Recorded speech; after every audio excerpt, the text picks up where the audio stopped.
વિકાસ સપ્તાહ 2025 જનવિશ્વાસ સેવા અને સમર્પણની ઉજવણી. વડાપ્રધાન નરેન્દ્રભાઈ મોદીએ વર્ષ 2001માં ગુજરાતના મુખ્યમંત્રી તરીકેનો પદભાર સંભાળ્યો અને સપનાઓથી સમૃદ્ધિની વણથંભી વિકાસ યાત્રા શરૂ થઈ. જનવિશ્વાસ સેવા અને સમર્પણના 24 વર્ષની ઉજવણીના ભાગરૂપે મુખ્યમંત્રી શ્રી ભૂપેન્દ્રભાઈ પટેલના નેતૃત્વમાં તારીખ 7 થી 15 ઓક્ટોબર દરમિયાન રાજ્યભરમાં વિકાસ સપ્તાહની ઉજવણીની શરૂઆત થઈ છે. વિકાસ સપ્તાહ 2025ની ઉજવણીના ભાગરૂપે આજરોજ કલેક્ટર કચેરી પાલનપુર ખાતે જિલ્લા કલેક્ટર શ્રી મીર પટેલના અધ્યક્ષસ્થાને જિલ્લાના અધિકારીશ્રીઓએ ભારત વિકાસ પ્રતિજ્ઞા ગ્રહણ કરી હતી તથા કલેક્ટરશ્રીએ પાલનપુર ખાતેથી વિકાસ રથની લીલી ઝંડી આપી પ્રસ્થાન કરાવ્યું હતું.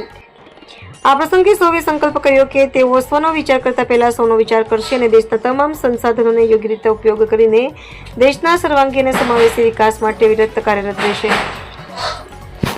વધુમાં પ્રધાનમંત્રી નરેન્દ્ર મોદીએ યોજેલ વિકસિત ભારતના સ્વપ્નને સાકાર કરવા માટે વચન, મન અને કર્મથી તત્પર રહેવાનો સંકલ્પ લેવાયો હતો. હર ઘર સ્વદેશી, ઘર ઘર સ્વદેશીના મંત્ર થકી આત્મનિર્ભર ભારતના નિર્માણમાં શ્રેષ્ઠ યોગદાન આપવા માટે સૌએ કટિબદ્ધતા દર્શાવી હતી.